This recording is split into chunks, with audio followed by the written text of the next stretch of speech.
आप देख रहे हैं तापमान न्यूज। सर,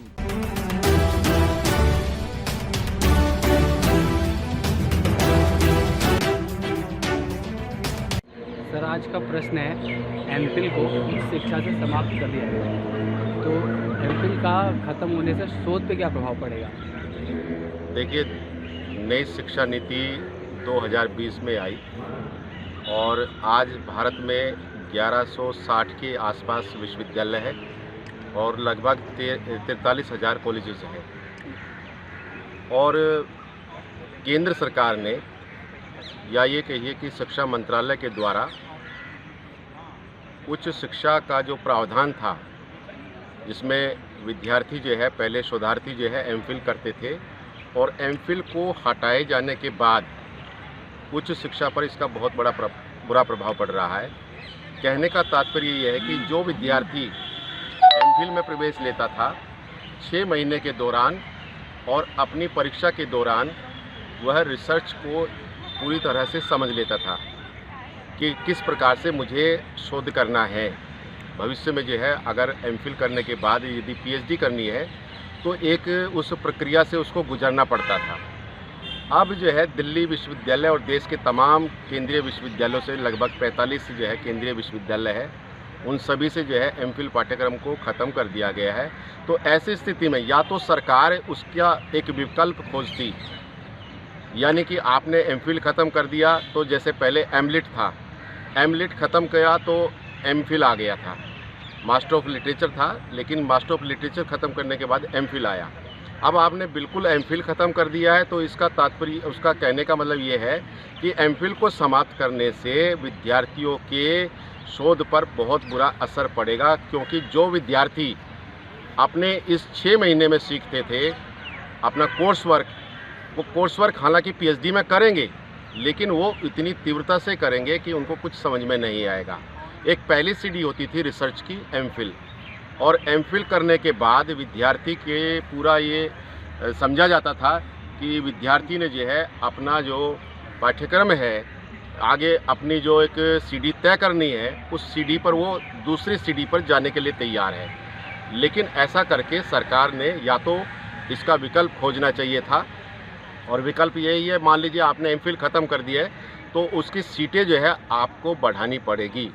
आप सीटें जो है, मान लीजिए उस समय कई विश्वविद्यालयों में जो है 20 सीटें हैं, तो आप 20 सीटें जो है पीएचडी की बढ़ा दीजिए। तो रिसर्च की क्वालिटी पे कोई इसका असर पड़ेगा? बिल्कुल, रिसर्च की क्वालिटी पे इसका पूरा असर पड़ेगा, क्योंकि जो विद्यार्थी सीधे एमए करके आ जाता है और उसने नेट कर लिया, तो नेट करने के बाद वो 6 महीने का कोर्स वर्क करेगा और कोर्स वर्क के दौरान जो है सिर्फ जो है उसको एक जानकारी दी जाएगी। हालांकि उसमें भी परीक्षा होती है, प्रश्न पत्र बनते हैं और वो उसके बाद क्लियर करने के बाद पीएचडी करता है।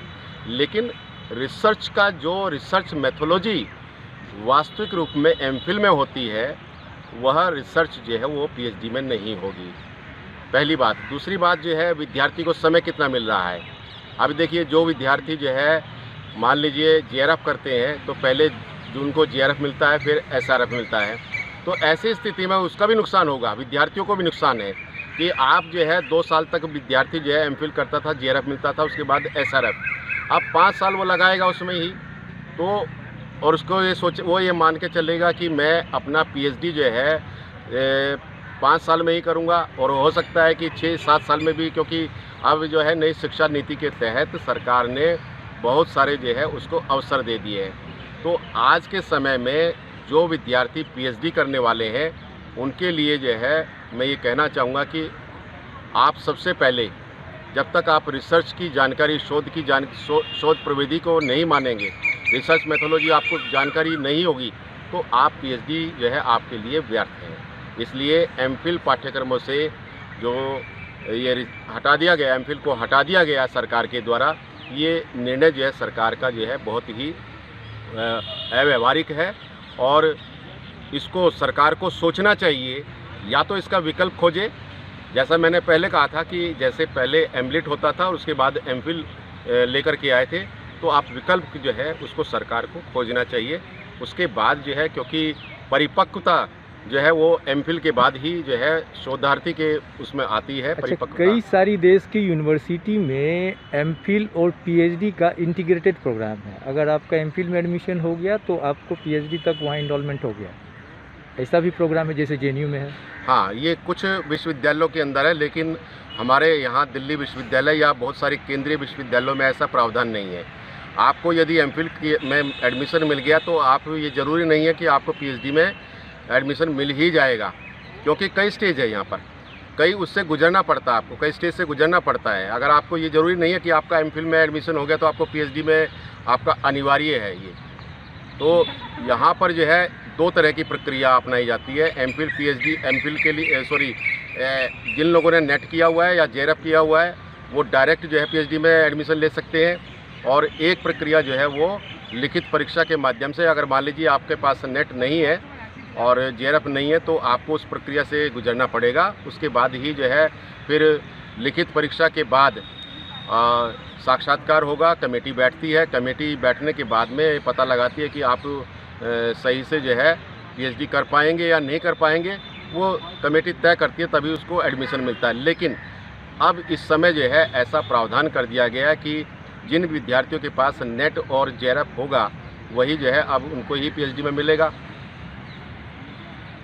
तो सरकार को इसलिए सरकार को ये सोचना चाहिए कि कोई ना कोई जो है पीएचडी के रूप में जो है एमफिल का विकल्प जो है वो उनको ढूंढना चाहिए।